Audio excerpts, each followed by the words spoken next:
ಬ್ರಿಟಿಷರು ಎಲ್ಲೆಲ್ಲಿ ಹೋದರೋ ಅಲ್ಲೆಲ್ಲ ಕ್ರಿಶ್ಚಿಯನ್ ಧರ್ಮವನ್ನು ತಗೊಂಡು ಹೋದರು. ಇಸ್ಲಾಮಿಕ್ ದೇಶವಾಗಿ ಪರಿವರ್ತನೆಯಾಗುವತ್ತ ಬ್ರಿಟನ್ ಸೋಕಾಲ್ಡ್ ಲೆಫ್ಟ್ ಲಿಬರಲ್ಗಳ ತೆಕ್ಕೆಗೆ ಬಿದ್ದಿದೆಯೇನೋ ಸರ್ಕಾರ. ವಲಸಿಗರಿಂದಾಗಿ ಕಾನೂನು ಸುವ್ಯವಸ್ಥೆ ಬ್ರಿಟನ್ನಲ್ಲಿ ಹೇಗೆ ಹದಗೆಟ್ಟಿದೆ ಅನ್ನೋದು ಜಗತ್ತಿಗೆ ಗೊತ್ತು. ಮುಸ್ಲಿಮರು ಅನ್ನುವಂಥ ಐಡೆಂಟಿಟಿಯನ್ನು ಮುಚ್ಚಾಕುವಂಥ ಪ್ರಯತ್ನವನ್ನು ಅಲ್ಲಿನ ಸರ್ಕಾರವೇ ಮಾಡಿತ್ತು. ಇವರಿಗೆ ಸೆಕ್ಯುಲರಿಸಮ್ ಭ್ರಮೆ ಆವರಿಸಿಕೊಂಡಿದೆ. ಈ ನೋ ರಿಲಿಜನ್ ಅನ್ನುವಂಥವರ ಅವಾಂತರಗಳು ಇಸ್ಲಾಮಿಕ್ ಮೂಲಭೂತವಾದವನ್ನು ನೀರೆರೆದು ಪೋಷಿಸ್ತಾ ಇದೆ. ಸ್ನೇಹಿತರೆ ನಮಸ್ಕಾರ, ಹೊಸದಿಗಂತ ಡಿಜಿಟಲ್ ಚಾನಲ್ಗೆ ಸ್ವಾಗತ. ಬ್ರಿಟಿಷ್ ಸಾಮ್ರಾಜ್ಯವನ್ನು ಒಂದು ಕಾಲದಲ್ಲಿ ಸೂರ್ಯ ಮುಳುಗದ ಸಾಮ್ರಾಜ್ಯ ಅಂತ ಕರೆಯಲಾಗ್ತಾ ಇತ್ತು. ಬ್ರಿಟಿಷರು ಎಲ್ಲೆಲ್ಲಿ ಹೋದರೋ ಅಲ್ಲೆಲ್ಲ ಕ್ರಿಶ್ಚಿಯನ್ ಧರ್ಮವನ್ನು ತಗೊಂಡು ಹೋದರು. ಕ್ರಿಶ್ಚಿಯನ್ ಧರ್ಮ ಪ್ರಸಾರಕ್ಕೆ ತಮ್ಮ ಕೈಲಾದ ಎಲ್ಲ ಪ್ರಯತ್ನಗಳನ್ನು ಬ್ರಿಟಿಷರು ಆಡಳಿತಗಾರರಾಗಿಯೂ ಸಹ ಮಾಡಿದರು. ಆದರೆ ಈಗ ಅದಕ್ಕೆ ವ್ಯತಿರಿಕ್ತವಾದಂಥ ಒಂದು ಸುದ್ದಿ ಬರ್ತಾ ಇದೆ ಸ್ನೇಹಿತರೆ. ಇನ್ನು 2 ದಶಕಗಳಲ್ಲಿ ಬ್ರಿಟನ್ ಇಸ್ಲಾಮಿಕ್ ದೇಶ ಆಗುತ್ತೆ, ಇಂಥ ಒಂದು ಕಳವಳಕಾರಿ ಅಂಶವನ್ನು ಬೇರೆ ಯಾರೋ ಹೇಳಿದ್ದಲ್ಲ, ಬ್ರಿಟನ್ನಿನ ಮಾಜಿ ಸಚಿವೆ ಸುಯೆಲ್ಲಾ ಬ್ರೇವ್ಮನ್ ಅನ್ನುವಂಥವರು ಈ ರೀತಿಯ ಒಂದು ಅಪಾಯ ಇದೆ ಅಂತ ಆತಂಕವನ್ನು ವ್ಯಕ್ತಪಡಿಸಿದ್ದಾರೆ.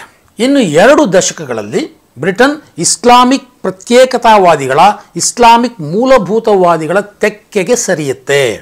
ಇರಾನ್ ದೇಶದಲ್ಲಿ ಆಗಿರೋ ಹಾಗೆ ಬ್ರಿಟನ್ನಲ್ಲಿರುವಂಥ ಅಣ್ವಸ್ತ್ರಗಳು ಮತಾಂಧರ ಕೈ ಸೇರುತ್ತೆ.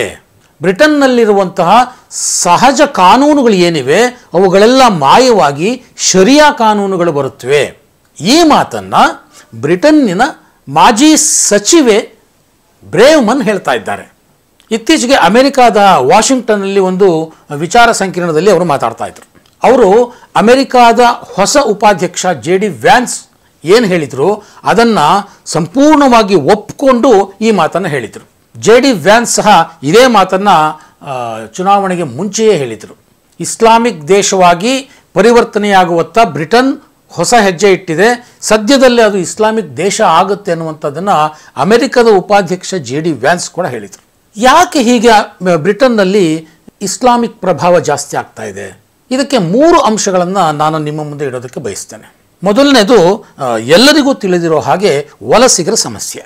ಮಧ್ಯ ಏಷ್ಯಾದ ಬಹುತೇಕ ರಾಷ್ಟ್ರಗಳಿಂದ ಬಂದಂತಹ ಮುಸ್ಲಿಂ ವಲಸಿಗರು ಅಲ್ಲಿ ಎಬ್ಬಿಸ್ತಾ ಇರ್ತಕ್ಕಂತಹ ಅವಾಂತರಗಳು, ಜೊತೆಗೆ ಅವರ ಅಗ್ರೆಸಿವ್ ಮೂಲಭೂತವಾದ.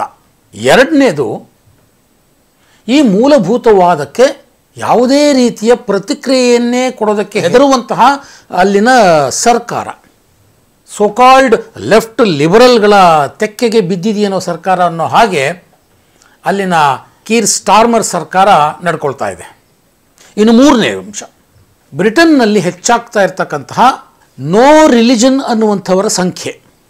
ನಾವು ಯಾವುದೇ ಧರ್ಮಕ್ಕೆ ಸೇರಿದವರಲ್ಲ ಅಂತ ಹೇಳುವಂಥವರ ಸಂಖ್ಯೆಯಲ್ಲಿ ದಿನೇ ದಿನೇ ದಿನೇ ದಿನೇ ವರ್ಷ ಜಾಸ್ತಿ ಆಗ್ತಾ ಇದೆ.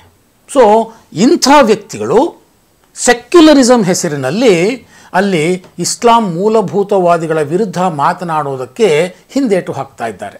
ಅದು ಎಲ್ಲಿ ತಮ್ಮ ಸೆಕ್ಯುಲರ್ ಇಮೇಜ್ಗೆ ಧಕ್ಕೆ ಆಗುತ್ತೋ ಅಂತ. ಏನು ಭಾರತದಲ್ಲಿ ಇಷ್ಟು ವರ್ಷಗಳ ಕಾಲ ಆಯಿತೋ ಅದು ಈಗ ಬ್ರಿಟನ್ನಲ್ಲಿ ಕಾಣ್ತಾ ಇದೆ. ಸ್ಟಾರ್ಮರ್ ಸರ್ಕಾರ ಬಂದ ಕೂಡಲೇ ನಾವು ಅಲ್ಲಿ ಗಡಿಯಲ್ಲಿರ್ತಕ್ಕಂಥ ಎಲ್ಲ ವಲಸಿಗರನ್ನು ಮತ್ತೆ ಒಳಗೆ ತಗೋತೀವಿ ಅನ್ನುವಂಥ ಮಾತುಗಳನ್ನು ಆಡಿದ್ರು. ವಲಸಿಗರಿಂದಾಗಿ ಕಾನೂನು ಸುವ್ಯವಸ್ಥೆ ಬ್ರಿಟನ್ನಲ್ಲಿ ಹೇಗೆ ಹದಗೆಟ್ಟಿದೆ ಅನ್ನೋದು ಜಗತ್ತಿಗೆ ಗೊತ್ತು. ಅಲ್ಲಿನ ಅಪರಾಧ ಪ್ರಕರಣಗಳು ಹೆಚ್ಚಾಗ್ತಿರೋದು ಯಾರಿಂದ ಅನ್ನೋದು ಜಗತ್ತಿಗೆ ಗೊತ್ತು. ಇತ್ತೀಚೆಗಷ್ಟೇ ನಾವೊಂದು ವಿಚಾರವನ್ನು ನೋಡಿದ್ದೇವೆ. ಗ್ರೂಮಿಂಗ್ ಗ್ಯಾಂಗ್ ಅನ್ನುವಂಥ ಹೆಸರಿನಲ್ಲಿ ಅಲ್ಲಿನ ಮುಸ್ಲಿಂ ಮತಾಂಧರು ಹೇಗೆ ಅಲ್ಲಿನ ವೈಟ್ ಗರ್ಲ್ಸ್ ಮೇಲೆ ಲೈಂಗಿಕ ಅತ್ಯಾಚಾರಗಳನ್ನು, ಲೈಂಗಿಕ ದೌರ್ಜನ್ಯಗಳನ್ನು ಮಾಡ್ತಾ ಇದ್ರು ಅನ್ನುವಂಥದ್ದು ಬಹುದೊಡ್ಡ ಹಗರಣ ಬೆಳಕಿಗೆ ಬಂದಿತ್ತು.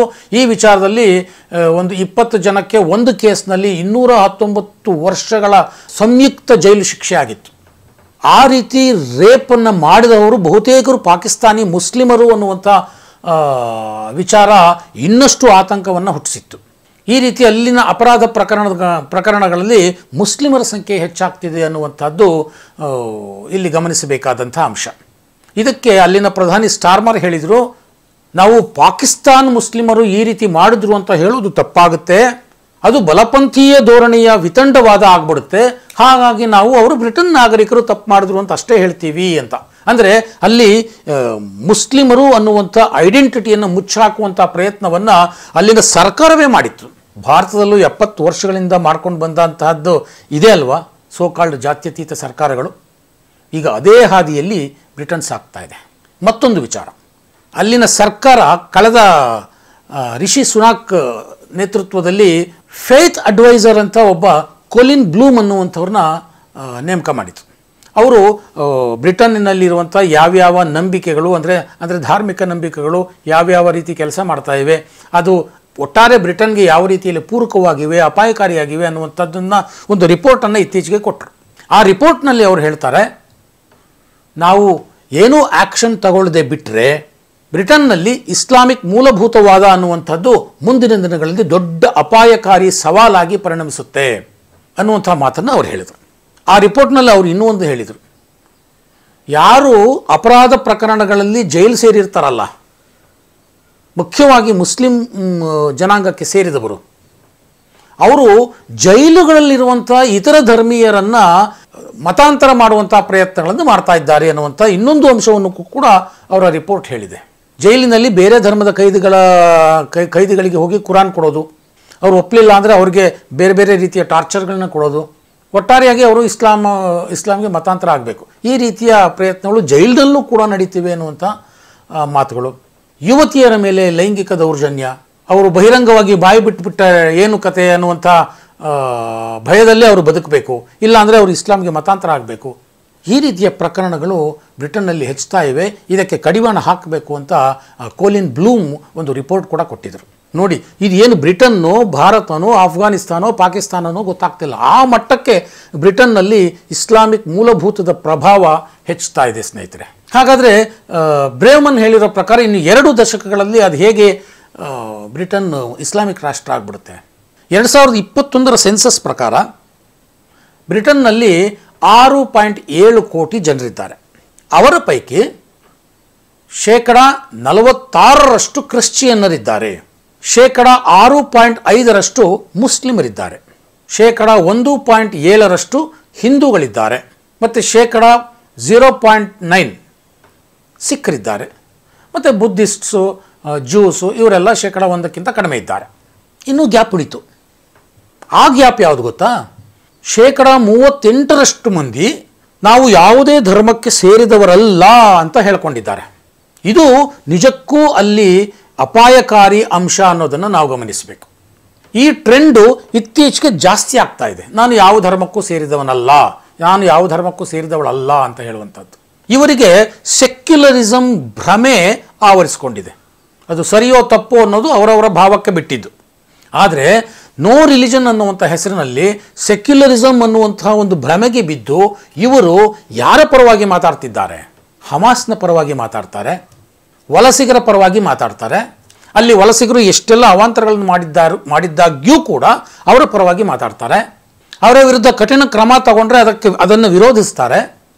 ಇಂಥವರು ನೋ ರಿಲಿಜನ್ ಅನ್ನುವಂಥ ಹೆಸರಿನಲ್ಲಿ ಸಾಕಷ್ಟು ಸಂಖ್ಯೆಯಲ್ಲಿ ಈಗ ಕಾಣಿಸ್ಕೊಳ್ತಾ ಇದ್ದಾರೆ. ಇನ್ನು ಅಲ್ಲಿನ ಪಾಪ್ಯುಲೇಷನ್ ಗ್ರೋತ್ ಹೇಗಿದೆ ನೋಡೋಣ. 2011ಕ್ಕೆ ಹೋಲಿಸಿದರೆ 2021ರಲ್ಲಿ ಮುಸ್ಲಿಮರ ಜನಸಂಖ್ಯೆ ಗಣನೀಯವಾಗಿ ಹೆಚ್ಚಾಗಿದೆ. ಮುಸ್ಲಿಮರ ಗ್ರೋತ್ ರೇಟ್ ಅಲ್ಲಿ 10%ನಷ್ಟಿದೆ. ಆದರೆ ಇನ್ನು ಒಂದು ಆಶ್ಚರ್ಯಕರವಾದ ವಿಚಾರ ಅಂತಂದರೆ ಕ್ರಿಶ್ಚಿಯನ್ ಪಾಪ್ಯುಲೇಷನ್ನಿನ ಗ್ರೋತ್ ರೇಟ್ ಏನಿದೆ ಅದು ಕಡಿಮೆ ಆಗ್ತಾ ಬಂದಿದೆ. ನಿಜಕ್ಕೂ ಆಶ್ಚರ್ಯ ಇದು.